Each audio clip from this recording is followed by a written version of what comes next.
5 కోట్ల రూపాయలతో చేపడుతున్న ఆర్&బి పనుల్లో కాంట్రాక్టర్ ఇష్టానుసారంగా పనులు చేపడుతున్నారని రైతులు ఆరోపిస్తున్నారు.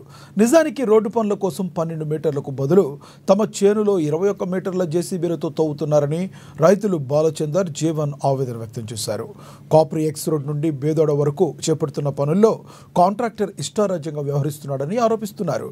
తమ చేనులో అదనంగా తవ్వి ఆ మట్టిని బ్రిడ్జి పనుల దగ్గర ఉపయోగించుకుంటున్నారని ఆరోపించారు.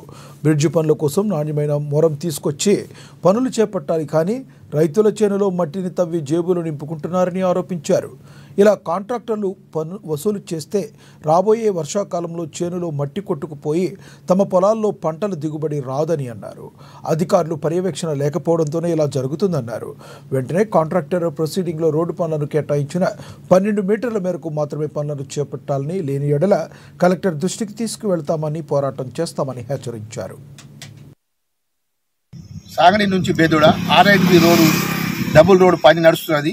మాకు సంతోషమే, కానీ ఇక్కడ ఎంత మీటర్ ఉండాలో దానికంటే దాదాపు 20-21 మీటర్లు వెడల్పుతో తవ్వి మా రైతుల చేన్లని తవ్వి వేరే దగ్గర మట్టి ఈ రోడ్డుకే బ్రిడ్జ్కు భర్తీ చేస్తున్నారు కాంట్రాక్టర్. అలాగే ఇక్కడ అధికారులది ఏ అధికారిది పర్యవేక్షణ లేదు. వాళ్ళు ఇష్టానుసారంగా రైతుల చేన్లని తవ్వి మొత్తం చేన్లు దాదాపు మొత్తం నష్టపోతున్నాయి. నీళ్లు కొట్టుకొని ఆ చేన్లు తవ్వి ఎంతో నష్టము దగ్గర ఇక్కడనే దాదాపు 100 టిప్పర్లు మట్టి తవ్వి వేరే దగ్గర వేసిండ్రు. సార్, ఇక్కడ ఏది ఎక్కడిది పర్యవేక్షణ లేదు. ఈ రైతు ప్రభుత్వం అంటున్నారు. రైతుల పొట్ట మీదనే జేసీబీ నడిపించి ఇలాంటి పనులకు ఎవరు దీనికి బాధ్యులు? మాకు రైతులకు న్యాయం చేయాలని మేము కోరుచున్నాము.